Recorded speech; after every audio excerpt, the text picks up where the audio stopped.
హరి ఓం శ్రీ మహాగణాధిపతే నమః సరస్వత్యై నమః శ్రీనామవిత్రేవతో గురుబ్రహ్మ గురువిష్ణు గురుదేవో మహేశ్వర గురు సాక్షాత్ పరబ్రహ్మ తస్మై శ్రీ గురవే నమః. గురవే సర్వలోకానాం విషజే భవరోగిణాం నిధయే సర్వవిద్యానాం దక్షిణామూర్తయే నమః. శారదా శారదాంభోజపతనాపతనాంభుజే సర్వదా సర్వదా అస్మాకం సన్నిధిం క్రియాత్. యత్ర యత్ర రఘునాథకీర్తనం తత్ర తస్ర కుసమస్తకాంజలిం బాష్పవారి పరిపూర్ణలోచనం మారుతి నమద రాక్షసాంతకం.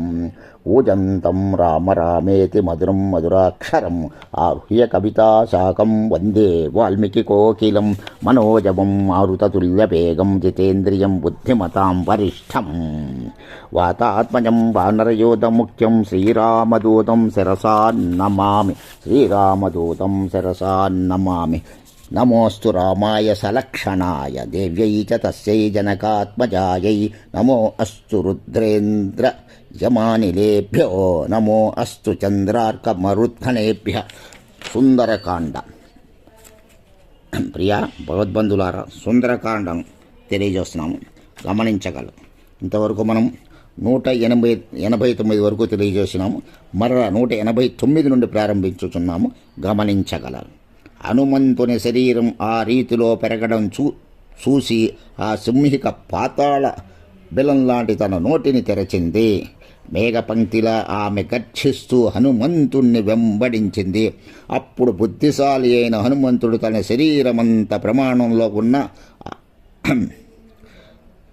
ఆమె తెరవబడిన నోటిని ఆయుపట్టును చూశాడు. వజ్రదేహుడు మహాబలశాలి అయిన హనుమంతుడు తన దేహాన్ని అత్యంత చిన్నదిగా చేసి తెరచి ఉన్న ఆమె నోట ప్రవేశించాడు.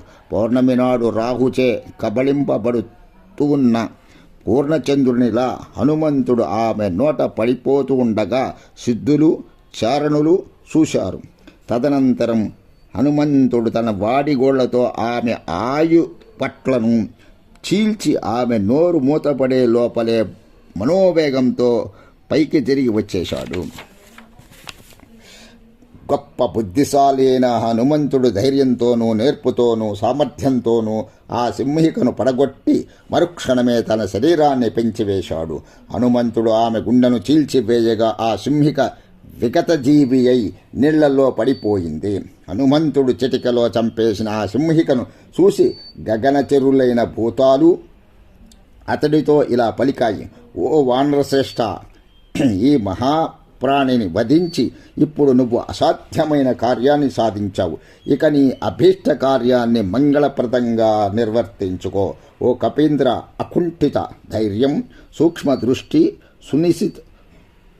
సునిశిత బుద్ధి, సామర్థ్యం నీలా ఉన్నవారు తన కార్యాలలో ఎన్నటికీ అపజయం పొందరు.